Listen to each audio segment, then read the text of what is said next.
নমস্কার বন্ধুরা, গরম তেলের মধ্যে নান পুরিটা কত সুন্দরভাবে ফুলে উঠছে। এ সময় গ্যাসের ফ্লেমটা আমি মিডিয়াম করে রেখেছি। হাই ফ্লেমে রাখলে নান পুরিটা আপনা আপনিই উল্টে যেত। সেক্ষেত্রে বাইরের অংশটা তাড়াতাড়ি বাদামি হয়ে যেত আর ভিতরটা অত সুন্দর হতো না। সেই জন্য গ্যাসের ফ্লেমটা মিডিয়ামে রেখে আমি উল্টে পাল্টে নান পুরিটা ভেজে নিচ্ছি। এটা ভাজা হয়ে গেছে, এবার উঠিয়ে নিচ্ছি।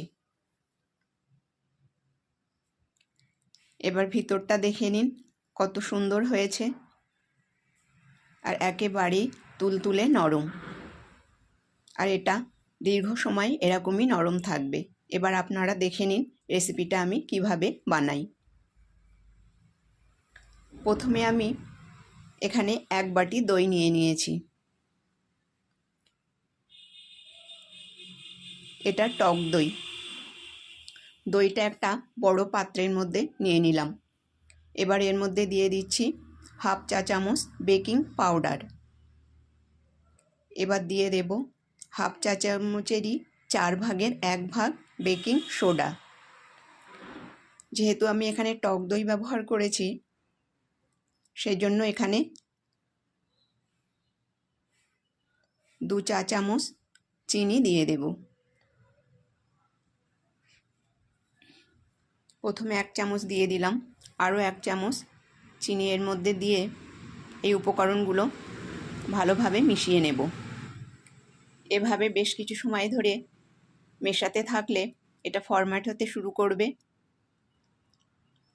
আর চিনিটাও গলে যাবে। দেখুন এর মধ্যে কি সুন্দর বাবল উঠছে। বেশ কিছু সময় ধরে এটা আমি করে নিয়েছি। আপনারা চাইলে চিনিটা গুঁড়ো করেও দিতে পারেন। এবার এটা ভালোভাবে মিশে গেলে এর মধ্যে দিয়ে দেব 250 গ্রাম ময়দা।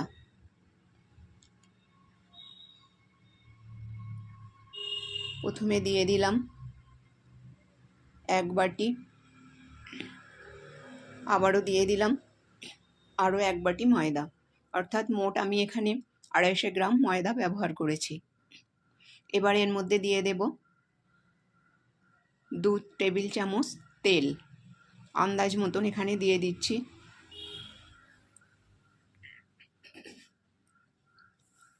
তেলটা দেওয়া হয়ে গেলে এর মধ্যে দিয়ে দেব স্বাদ মতন লবণ।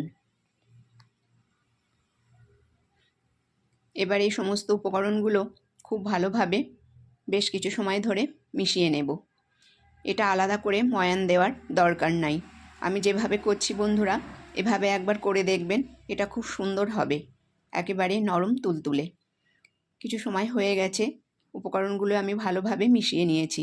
এবার এর মধ্যে খুব সামান্য 1 চামচ মতন জল দিয়ে এটা আরও একটু চটকে নেব বা মেখে নেব। এবার হাতের মধ্যে অল্প অল্প করে তেল নিয়ে এটা আরও বেশ কিছু সময় ধরে মেখে নেব। প্রথমে 1 চামচ মতন তেল দিয়ে এটা মেখে নিচ্ছি।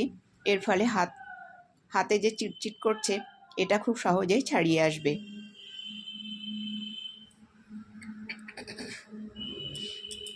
দেখুন এটা মেখে নিয়েছি বেশ কিছু সময় ধরে।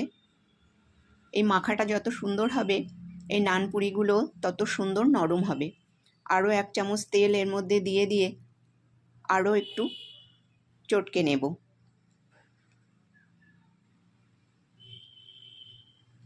দেখুন এভাবে চটকে নিয়েছি। আর বাইরের অংশটা বেশ ভালো করে তেলে করে রেখে দিতে হবে, জানে এর উপরের অংশটা যাতে শুকিয়ে না যায়। এবার এটাকে ঢেকে 1 থেকে 1.5 ঘন্টা রেখে দেব। ফিরে এলাম প্রায় 1.5 ঘন্টা পর। আর এই 1.5 ঘন্টার মধ্যে দেখুন এটা কত সুন্দর সেট হয়ে গেছে আর একেবারেই তুলতুলে নরম হয়ে গেছে। এবার এটাকে আরও বেশ কিছু সময় ধরে মেখে নিতে হবে। আগেই বলেছি বন্ধুরা, এই মাখাটা যত সুন্দর হবে এই নান পুরিগুলো তত সুন্দর হবে। দেখুন বেশ কিছু সময় ধরে এটাকে আরও একটু মেখে নিয়ে এর থেকে বড় বড় সাইজের লেচি করে নেব। আপনারা চাইলে নিজেদের ইচ্ছা মতো ছোট বড় যেরকম ইচ্ছা সেরকম লেচি করে নিতে পারেন।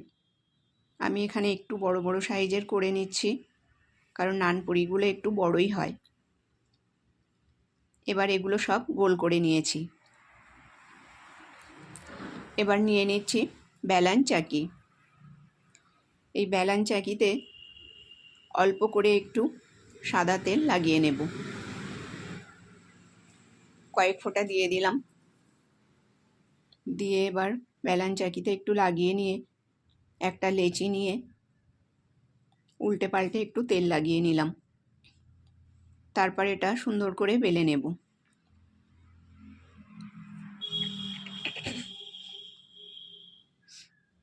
এ সময় বন্ধুরা গ্যাসে আমি সাদা তেল গরম করতে দিয়েছি। তেল গরম করতে দিয়ে এটা আমি করে নিচ্ছি। দেখুন এটা একটু বড় সাইজের আর এরকম পুরো করে নিতে হবে। তেলটা গরম হয়ে গেছে। এবার এই গরম তেলের মধ্যে বেলে নেওয়া নানপুরিটা দিয়ে দিলাম। আর গ্যাসের ফ্লেমটা কমানোই আছে। দেখুন এটা কত সুন্দরভাবে ফুলে উঠেছে। এভাবে আপনারা খুব সহজেই নানপুরি বানিয়ে নিতে পারবেন। আমার আজকের এই রেসিপিটা যদি আপনাদের ভালো লেগে থাকে তাহলে লাইক, শেয়ার এবং চ্যানেলটাকে সাবস্ক্রাইব করবার অনুরোধ রইল।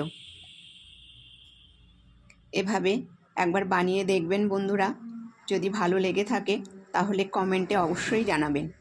ভিডিওটা এখানেই শেষ করছি। ধন্যবাদ।